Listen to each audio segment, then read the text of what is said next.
পালাবদলের ডাক বাংলায়, শক্তিশালী ভারতই টার্গেট। বাংলাদেশে ফিরছেন শেখ হাসিনা, মানা হয়নি লাস্ট সিন থিওরি। অভিযোগ অভয়ার আইনজীবীর, ৭৬ লক্ষ কোটি ঋণ পাকিস্তানের মাথায়। বন্দুকবাজারে হামলা, অস্ট্রিয়ার স্কুলে হত ১০। বর্তমান নীতি আয়োগের জনক নেতাজি, দাবি আইনজীবী জয়দীপের। আজ ওই মহাকাশে পাড়ি দেবেন ভারতের শুভাংশু।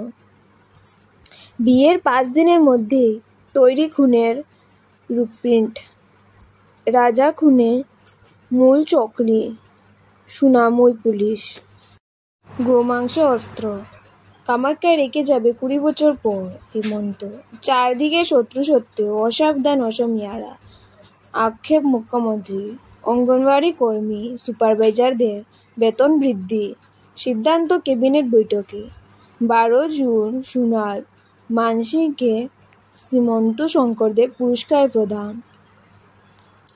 কলকাতা দিল্লিতে বরাক ভবন সিভিলে এমআরআই পরামর্শ মুখ্যমন্ত্রীর। উস্কানি দিলে পাকিস্তানের আরও গভীরে গিয়ে হামলা করবে ভারত। সন্ত্রাস দমনে ভারতের অবস্থান বিশ্বের কাছে আজ স্পষ্ট। মোদি, বিজেপিতে যোগ দিচ্ছি না, বিরোধী রাজনৈতিক সভার প্রতিনিধিত্ব করব ভূপেন।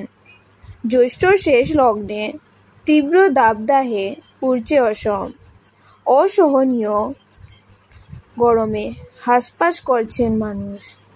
জাতি জনগণনা সঠিকভাবে করতে অসম সরকারকে আহ্বান গৌরবের।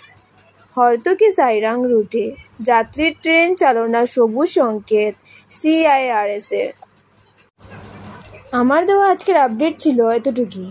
এরকম প্রতিদিন আর নতুন নতুন আপডেট পেতে হলে ভিডিওটিতে একটি লাইক দিয়ে চ্যানেলটিকে সাবস্ক্রাইব করে পাশে দেওয়া বেল নোটিফিকেশন অন করে রাখুন, যাতে আমার দেওয়া প্রতিদিনের আপডেট আপনারা পেতে পারেন খুব সহজেই। ভিডিওটি শুরু থেকে শেষ অবধি ধৈর্য ধরে দেখার জন্য আপনাদের সবাইকে ধন্যবাদ।